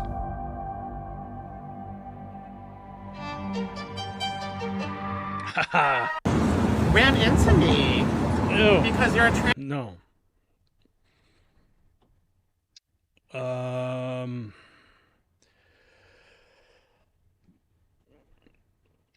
You may be old, but are you this old?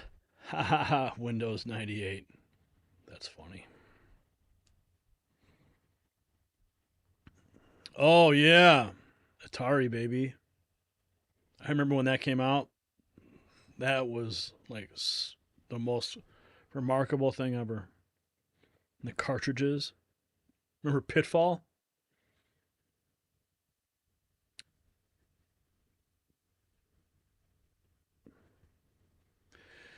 Insurrection Barbie. She actually posted one of my reports the other day. Got 1 million views on X. And then Kyle Becker tweet posted that. And that video got 2.2 million views. I was blown away.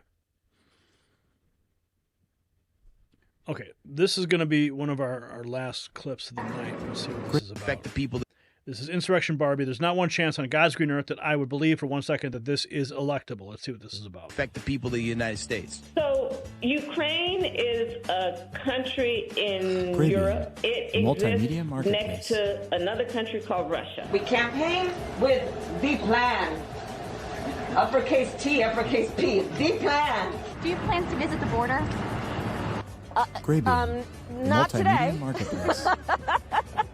But I have before, and I'm sure I will again. I've said I'm going to go to the border. And when are you going to the border, Vice President? The administration has asked. I'm not finished. Multimedia marketplace. We've been to the border. So this whole thing about the border. You haven't been to the border. And I haven't been to Europe. And I don't understand the point that you're making. I'm being clear with you right now. Yes, okay. And so if you're interested, I'll continue to be clear. There are a whole lot of people, especially people who live in rural communities, who don't, there's no Kinko's, there's no Office Max near them. It is time for us to do what we have been doing, and that time is every day. We are doing it. But should we have done it sooner? We are doing it. What do you see as the biggest national security challenge confronting the U.S.? What is the thing that worries you and keeps you up at night?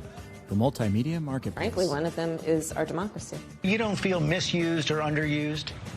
No, I don't. When folks vote, they order what they want, and in this case, they got what they asked for. I went off script a little bit. The black community fall for this cringy ass bullshit. Or as my friend Quavo would say, he does not walk it like he talks it. Name me a time in black culture history you heard someone say, even after the song Walk It Like He Talk It came out, say, man, he ain't walking it like he talk it.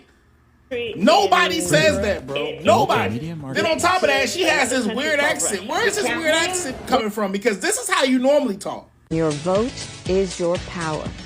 So please make sure your voice is heard this November and register. And you are. Okay. Wow. Oh, wow. What a night, guys. I'm so glad you guys joined us, hung around for these couple hours. Still 700 people are watching. And we got Rumble and X. How many people? We got 180 on X and 108 on Rumble. I don't know if we got any Rumble rants or not. We'll have to figure that out, how that works later. So I just want to thank you guys for joining me on this edition. And, you know, we have taken a pretty deep dive into some of the most explosive stories that are shaking up Washington right now. From the shocking revelations about the Trump assassination attempt to Kamala's ancestry bombshell, and of course that ridiculous border hawk ad, we've covered it all. But remember, this is not just about the news we bring you. It's about you. It's about what you do with this information. We've read your comments. We've seen your reactions. And let me tell you, America is awake and paying attention. So now, I want you to take what you have learned tonight, and I want you to spread it far and wide. Share the stream, talk to your friends and family, and most importantly, stay vigilant. The mainstream media will not tell you these truths, but that is why we are here. So if you have found value in tonight's show, don't forget to hit that subscribe button, turn on your notifications, drop a super rant on Rumble if you're feeling fired up, or hit those donation links in our description, because your support keeps us digging for the truth and bringing it straight to you unfiltered and uncensored. And while you're at it, pour one out for our fallen AI comrade Jacob Stones. Turns out you just can't replace good old-fashioned human intuition and a nose for news.